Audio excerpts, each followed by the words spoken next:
none njye kuko hari injira ntabwo nagiye hanze kureba akanyafu nawe uteka agasinga kari imbere aho agasinga gatoya ni agasinga ntabwo ari urusinga runini pe nta nubwo ni gato kangana n'urunguru nuko kakomeye nyine nta nubwo ndakahina noneho nkamukubita bwarakeye ndebye nakoze mbwira umugore ntibintu nakoze birababaje ntibinakwiye nk'umubyeyi hageze n'umuntu mbona bamfungira ahantu kure. Icyo amategeko avuga azahanishwa ingingo ebyiri, iya mbere y'112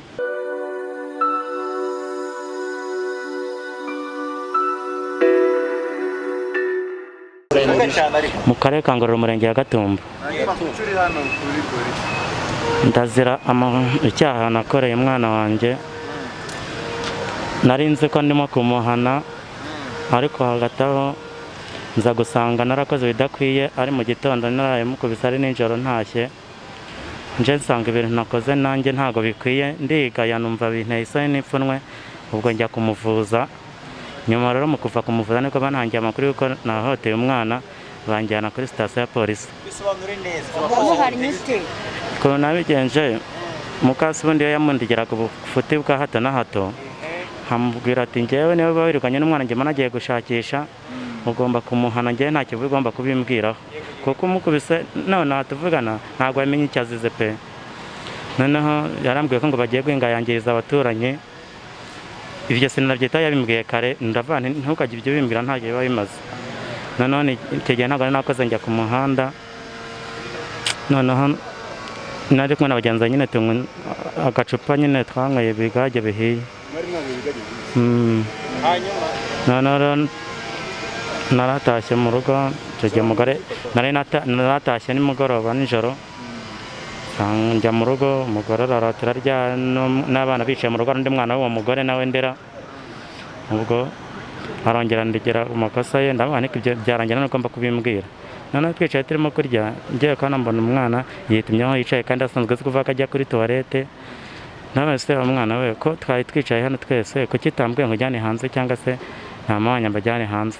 None njye kuko hari injira ntabwo nagiye hanze kureba akanyafu, nawe uteka agasinga kari imbere aho agasinga gatoya ni agasinga ntabwo ari urusinga runini pe nta nubwo ni gato kangana n'urunguru nuko kakomeye nyine nta nubwo ndakahina noneho nkamukubita ku kabuno. Njye numva ko ndimo kumuhana kuko ntabwo nari ngiye hanze kureba akanyafu. Ariko afite imyaka ingahe uwo mwana wakubise ku gitsina? Afite imyaka 4. Noneho njye ku kabuno wenda ashobora kuba wenda yanahindukiye nkamukubita no mu maso ko nabonye ahantu hakobetse mu maso. Bwarakeye ndebye nakoze mbwira umugore ntibintu nakoze birababaje ntibinakwiye nk'umubyeyi, hageze n'umuntu mbona bamfungira ahantu kure. None rero ngiye gushaka ukuntu njya gushaka amafaranga ujye kuvuza uyu mwana, hageze ubibona n'ibikomere afite byankoraho. Nanjye byanteye ikibazo n'ipfunwe mu iki gitondo ndiga ndabana ese ubu bintu nanyweye koko ku buryo nakubise umwana nabanje kureba aho nkubita hariho umwana wanjye koko ndababara pe, gusa mfite ipfunwe. Ibyo bintu wari usanzwe ubinywa se wonyweye kugira ngo ukubite umwana ntumenye uburyo uri kumukubitamo? Nari nsanzwe mbinywa. Wari usanzwe ubinywa? Ubwo rero iyo winywaga mbere hari imyitwarire itari myiza wagiraga ndetse yagaragara gukubita umwana? nta myitwarire nagiraga.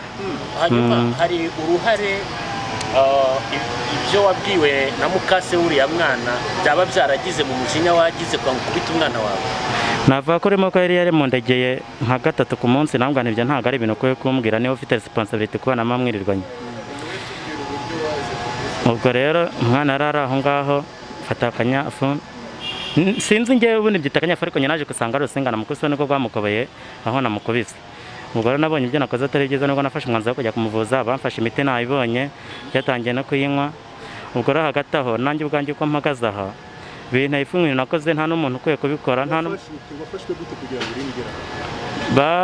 Batanze amakuru ko hari umwana wahohotewe, niba niko nayivuga, arahohoterwa. Ubwo kuko bari bamenye ko natangiye kumugura imiti, wenda hari bumvishe ko bidahagije, bantangira amakuru baza kumfata. Niwe wenyine ufite se cyangwa ufite nawe urundi rubyaro? Oya, niwe wenyine nari mfite rwose. Ikimbabaje gusa kinanteye ipfunwe nuko yari umwana wanjye kandi namukundaga. Uvuze uti mukase, bivuze ko hari undi mugore washatse? Hari undi mugore nashatse. Nyina twarabanaga, njya gukora akazi ahantu nakora akazi n'andi bagabo bagenzi banjye, je nsanga yanciye inyuma turatandukana, umwana aramurera. Noneho umugabo yashatse yanga wa mwana aramwirukana. Nyina aza kubimbwiraho ngo amume. Ndamubwira se koko nta mubyeyi rero undi urashaka umwana warerwa na mukase? Ubwo ndamubwira wakwihanganye ukamurera uko ushoboye, nanjye mbyira ikintu mbona nkagisha ku ruhande nkagufasha. Aramujyana n'ubundi kubundi ajyaga aza kunsura agasubiraho nta kibazo mfite nkamuba.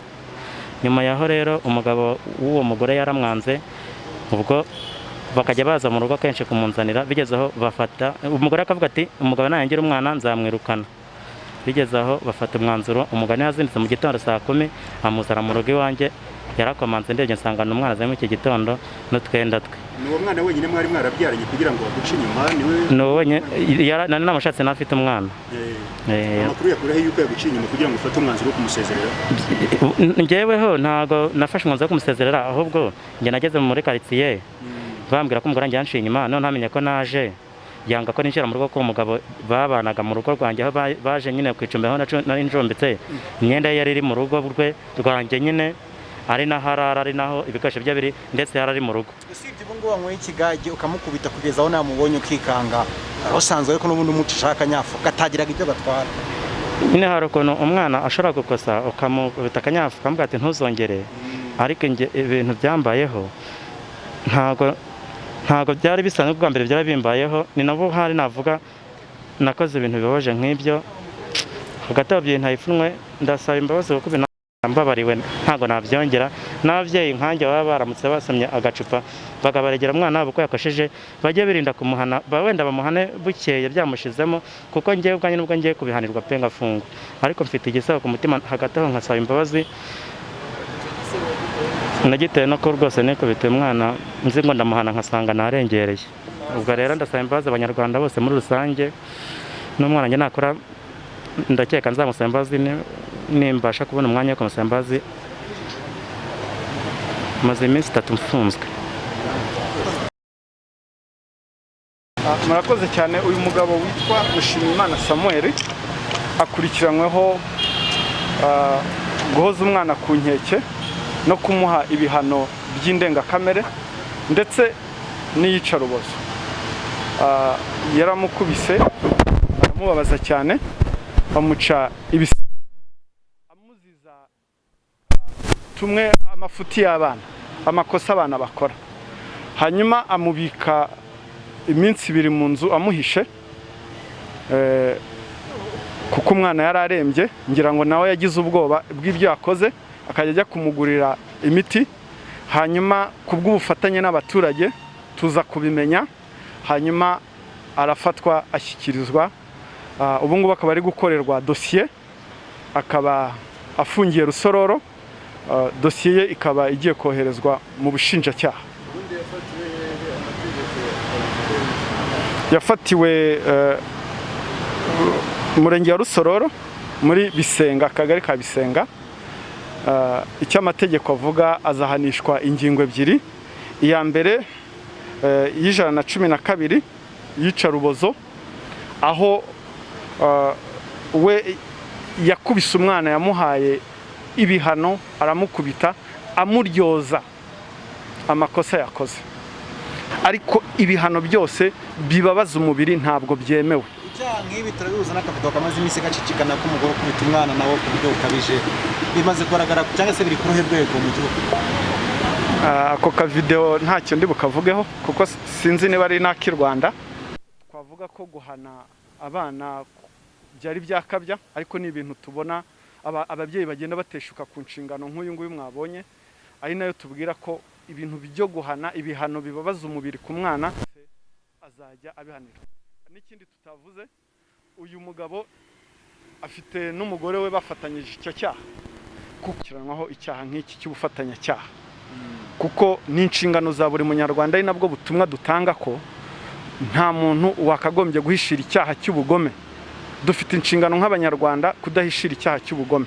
Ushobora kubikurikiranwaho igihe wabibonye ufite ubushobozi n'uburyo bwo kuba watangaza watanga amakuru nk'ayo ngayo kigakurikiranwa. Ushobora kubibazwa nawe. Turasaba rero ababyeyi kuba ababyeyi beza, batanga indero nziza, badahana abana batanga bya bihano bibabaza umubiri.